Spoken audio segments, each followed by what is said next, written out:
l'humain n'est pas le centre du monde. Perdu au fin fond du cosmos, il partage une planète anodine avec des millions d'autres espèces, toutes uniques et fascinantes, dont il dépend entièrement pour son bien-être et pour sa survie. Poussière dans cette immensité, l'être humain ne semble pas si exceptionnel. Et pourtant, en suivant sa propre voie, l'humain a maîtrisé les éléments, repoussé ses prédateurs, combattu la faim et la maladie pour survivre, puis s'épanouir, et enfin conquérir.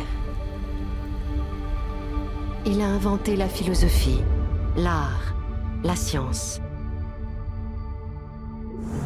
Il a développé l'altruisme, changé d'échelle la portée et le volume de sa communication, de ses échanges et de sa réflexion.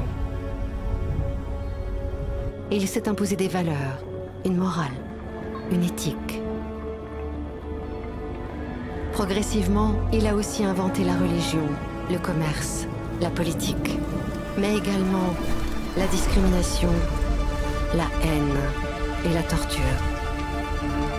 Il a développé le consumérisme, la destruction des terres et des mers, l'exploitation des autres espèces en même temps que de la sienne. L'homme a réussi la prouesse de souiller les plus hauts sommets du monde et les plus profonds océans, l'intérieur des espèces et l'extérieur de sa planète. Chaque minute, il donne naissance à 250 bébés et produit 4000 tonnes de déchets. Tous les jours, il produit 240 000 voitures et annihile 400 espèces vivantes. Chaque année, il laisse mourir près de 9 millions d'enfants de moins de 5 ans et détruit 13 millions d'hectares de forêt. L'homme semble privilégier la croyance au savoir, l'avoir à l'être, et l'image du bonheur au bonheur lui-même.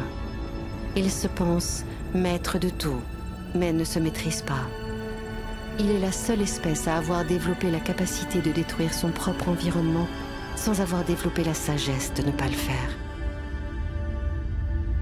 L'humain, si précoce, est encore immature, capable du meilleur comme du pire. Parviendra-t-il à l'âge de raison avant d'avoir brûlé sa propre maison?